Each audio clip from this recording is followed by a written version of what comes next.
Indonesia itu kalau soal pendidikan ada di urutan ke-67 dari 203 negara. Ya kayak ngapain sih sekolah gitu kan? Ujung-ujungnya aku bakal kerja lagi di sini gitu. Atau kalau yang di wilayah urban gitu, aku bakal tetap mulung gitu.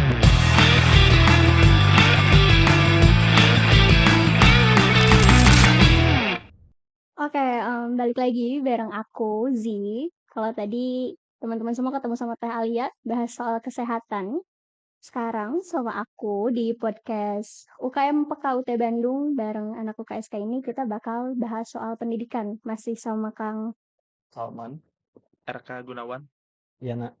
Kang. Oke, jadi di tahun 2023 lalu nih, Indonesia itu kalau soal pendidikan ada di urutan ke-67 dari 203 negara.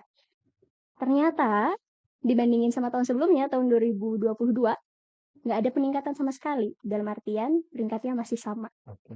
Dalam hal ini berarti mutu pendidikan Indonesia ini masih belum nyampe titik maksimal.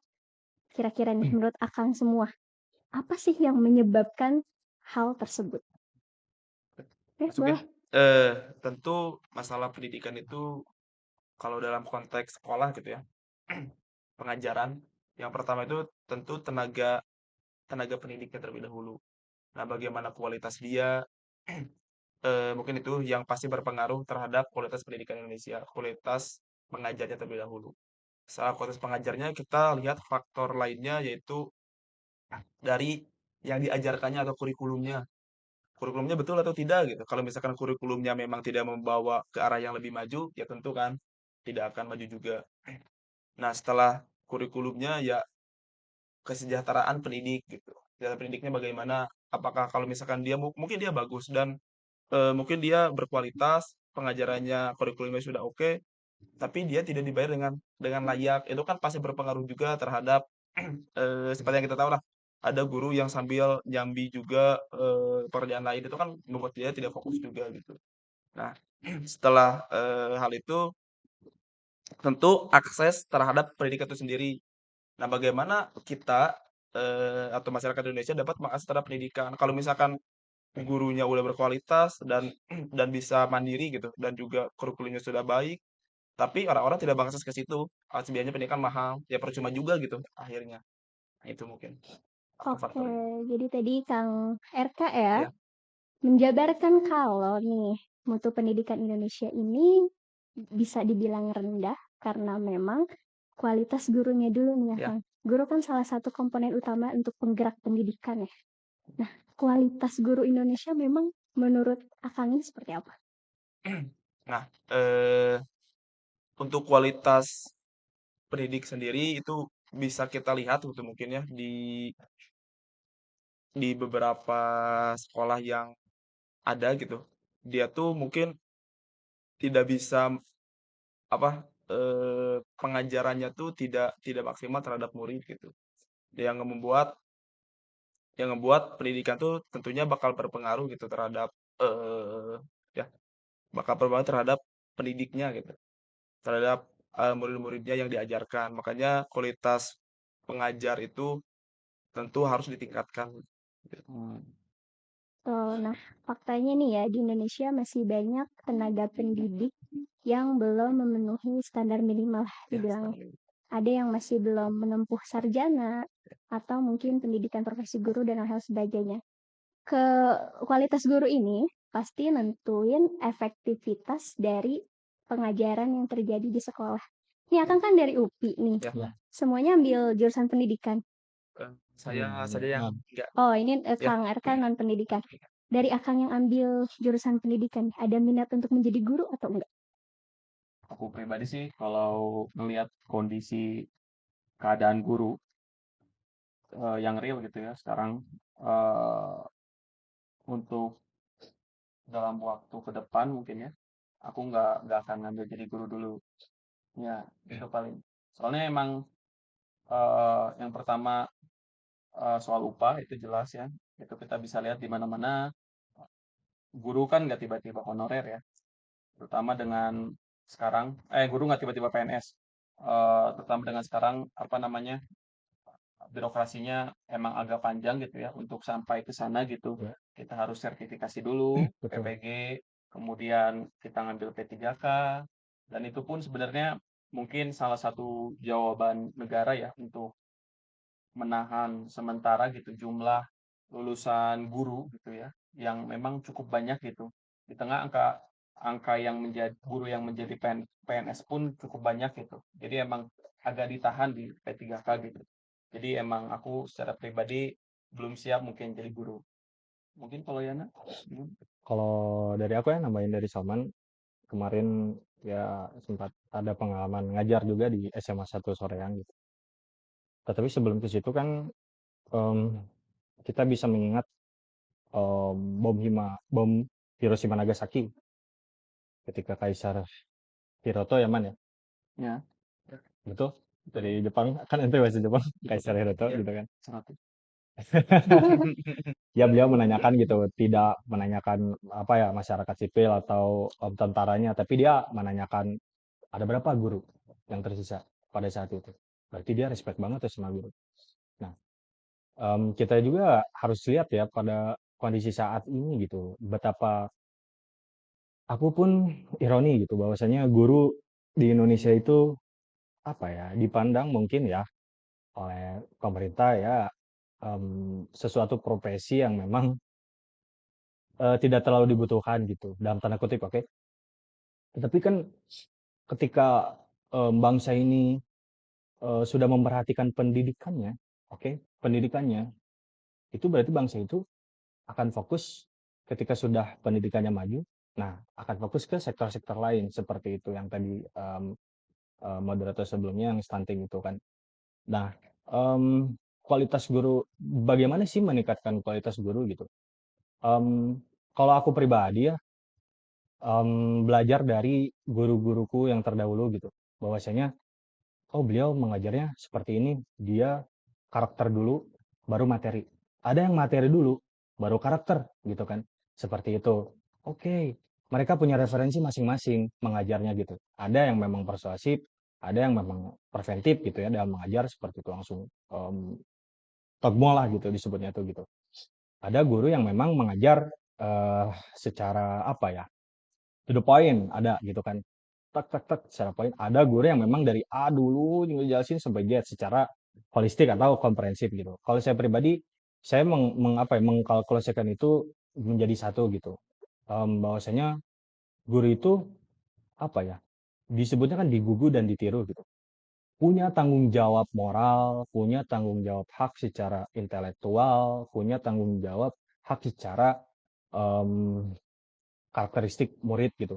Guru tidak mengajar materi saja gitu, tetapi yang dilupakan guru-guru Indonesia itu mereka terlalu luput apa ya, em, mengajar materi gitu. Bahwasanya kan sekarang aku mengkritik ya kebijakan gitu yang tadi Salman sudah suat-suat gitu, bahwasanya Mmm, administrasinya terlalu berbelit gitu kan. Guru sekarang harus sertifikasi 2 tahun setahun ya? Tahun 2 tahun gitu kan untuk mendapat, sertifikasi pendidikan itu kalau tidak memakai beasiswa itu 16 juta. Bayangkan kalau si mahasiswa ini yang sudah lulus fresh grade tidak mempunyai biaya, sementara dia harus P3K dan semacamnya, harus ada sertifikasi guru, bagaimana kan gitu. Kalau zaman dulu ketika sebelum reformasi dan pasca reformasi Soeharto ke SBY itu kan enak gitu guru kan gitu langsung mengajar gitu, dapat honor gitu kan. Loh, kalau menurut saya kan itu sarjana pendidikan, kita sudah wisuda, kita sudah dapat ijazah, itu kan apa ya, bahwa tanda kita itu layak menjadi guru karena sudah SPD gitu kan. Tetapi kenapa sekarang harus ditambah sertifikasi lagi gitu kan? Karena itu yang membuat saya ya disebutnya logika fallacy-nya gitu di situ gitu maksudnya. Why gitu government sekarang gitu mempersulit guru-guru yang ada seperti itu. Nah, balik lagi kalau misalkan meningkatkan kualitas guru ya seperti itu. Tapi aku pernah belajar di mata kuliah dulu semester 1 tuh landasan pendidikan sama kurikulum pembelajaran kalau nggak salah. Karena di situ kan guru kalau meningkatkan kualitas mutu guru serta kapabilitasnya itu ada supervisi kan, ada supervisi pelatihan guru gitu kan. Tetapi kan di dalamnya itu hanya apa ya, administrasi gitu, hanya elektoral lah gitu. Jauh dari kata memang peningkatan kualitas guru gitu. Seperti itu gitu. Harusnya pemerintah itu apa ya, lebih lebih memprioritaskan guru loh ini gitu untuk mencerdaskan bangsa seperti itu. Negara-negara seperti Swedia, Malaysia, dan lain-lain itu benar-benar respect ke guru gitu. Kalau kita beda gitu, anehnya seperti itu. Itulah kalau dari aku itu.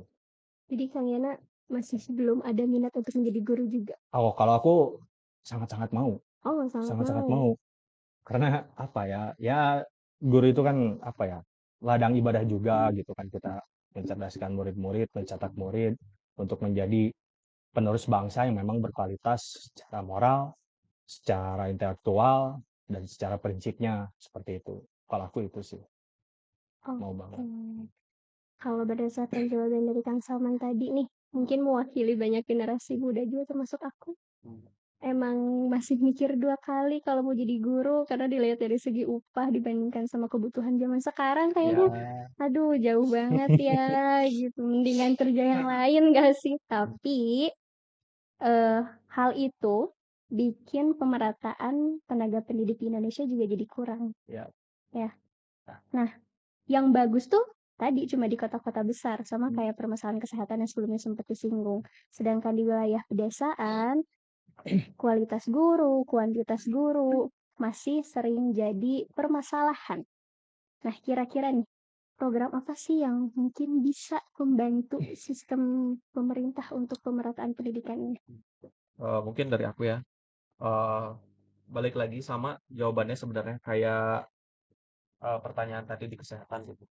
Jawabannya tetap diakses gitu. Karena bukan hanya guru gitu yang kesulitan akses, murid juga kesulitan dalam akses pendidikan gitu. Ya. Baik itu secara finansial atau geografis gitu. Itu masih terkendala gitu. Gak usah jauh-jauh kita lihat pulau-pulau terjauh ya dari ibu kota gitu. Bahkan di Pulau Jawa sendiri, mungkin di Bogor kemarin aku lihat yang siswa SD-nya harus jalan gitu ya dari subuh untuk sampai ke SD gitu.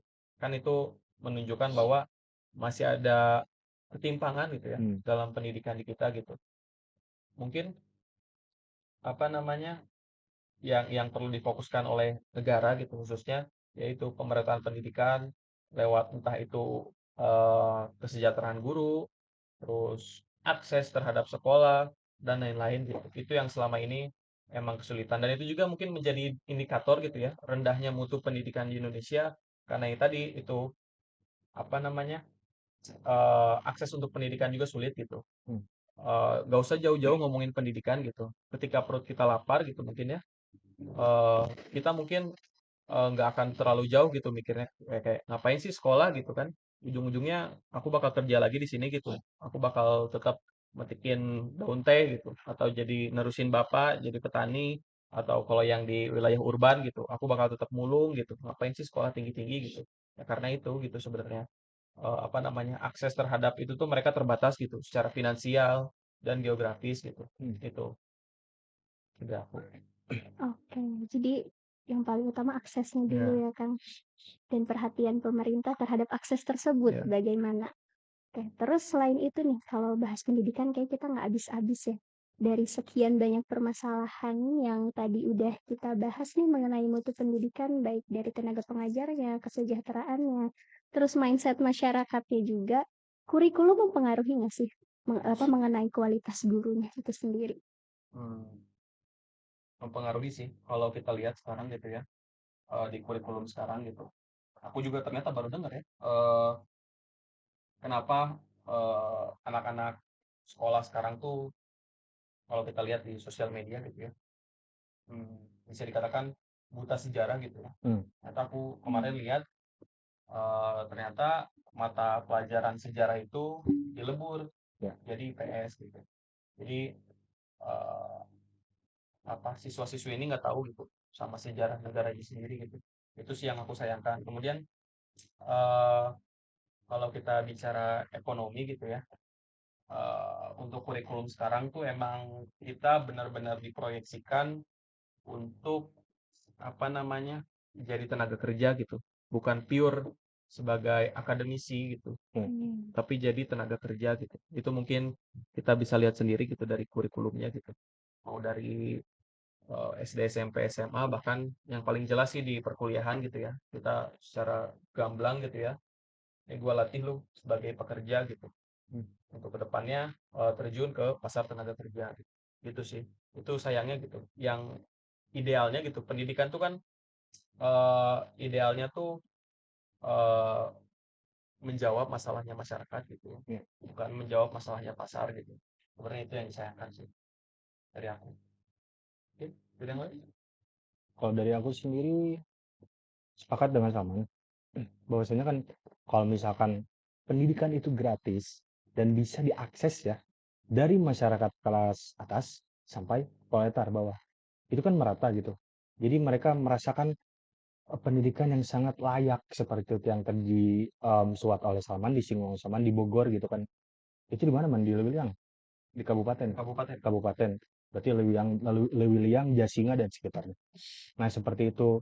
Ketika misalkan pendidikan itu gratis gitu dan bisa diakses di semua kalangan kelas, ya berarti negara ini sudah berhasil gitu mencerdaskan kehidupan bangsa sesuai amanat konstitusi.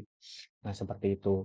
Dan bahwasanya ya kita harus sebagai yang bisa disebutnya berjasa kecil ini, yang kita sangat bersyukur kepada Tuhan Yang Maha Esa, kita sudah merasakan layak seperti ini gitu, merasakan apa ya, pendidikan yang tinggi, ayo gitu, kita implementasikan kepada masyarakat-masyarakat gitu kan, bahwasanya kita mengemban tanggung jawab di belakang nih, gelar kita seperti itu. Untuk bisa bermanfaat lagi kepada masyarakat bawah, kepada masyarakat yang tidak bisa mengakses pendidikan seperti itu kan, ya sesuai amanat diri dharma kita gitu kan dalam kampus, seperti itu sih kalau dari aku. Nama ini ya, buat sebenarnya kan kurikulum itu peta jalan gitu ya. Peta jalan kita mau kemana.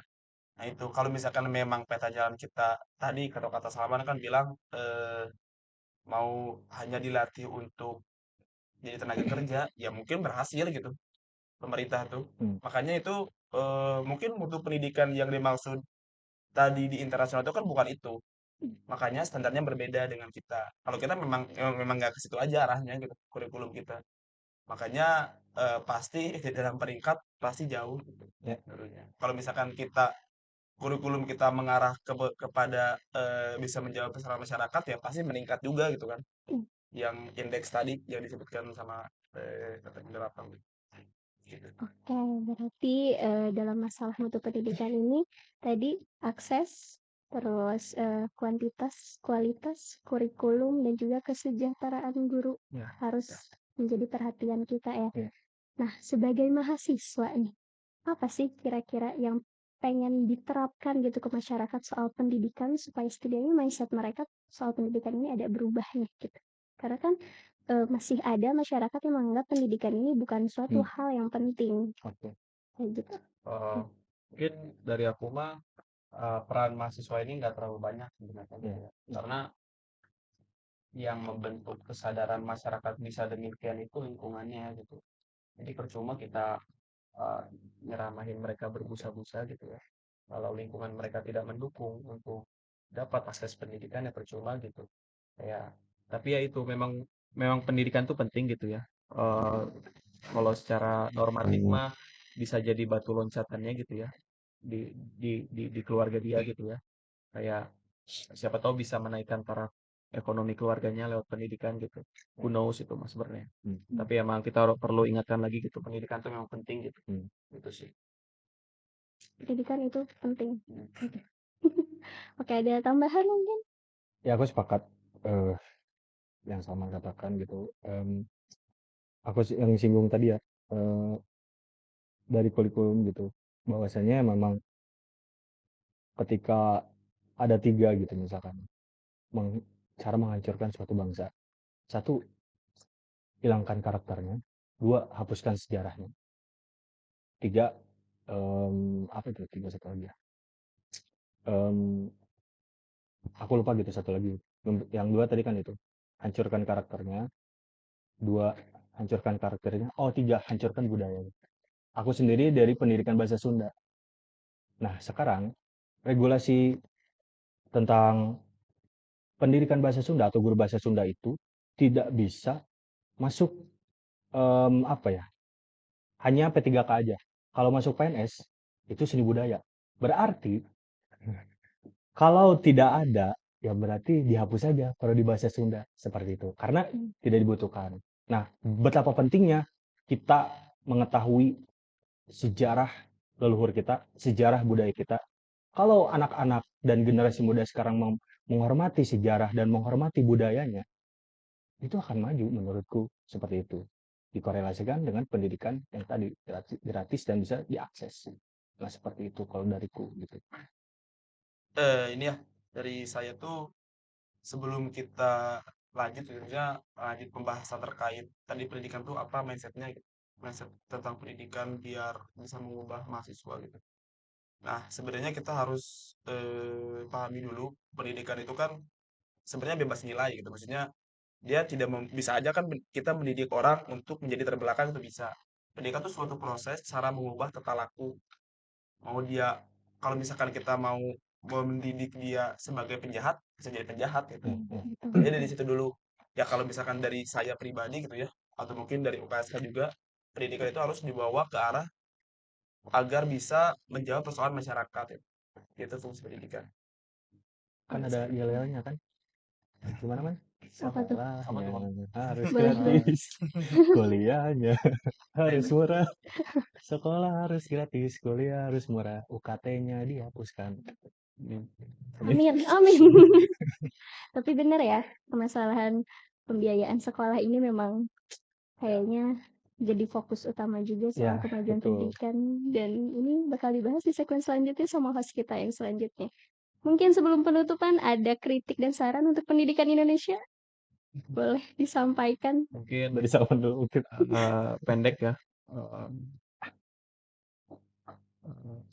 Kita wujudkan, mari kita wujudkan pendidikan yang ilmiah, demokratis, dan bervisi kerakyatan. Yes. Oke. Kalau yang lainnya akan Aku mana? Vox Populi Vox Dei. Suara rakyat adalah suara Tuhan. Oh yes. Oke. Clear Dari Kak? saya pendidikan harus bisa diakses oleh semua kalangan. Oke, jadi untuk segmen pendidikan cukup sampai di sini. Sebenarnya kalau bahas pendidikan kayaknya nggak ada habisnya ya. Tapi semoga kedepannya pendidikan Indonesia jauh lebih baik untuk Amin, ya Indonesia lebih Allah. baik juga ya. Amin. Oke, terima kasih. Jangan lupa untuk tetap stay di sini karena nanti bakal ada pembahasan selanjutnya di kategori kemiskinan yang pasti bakal lebih menarik juga. Dan jangan lupa untuk follow Instagramnya UKSK di UKSK.site terus ada apa lagi TikTok. TikTok. biasa UKSK.site. Dan jangan lupa follow Instagram juga TikToknya ukmk.utb. Terima kasih.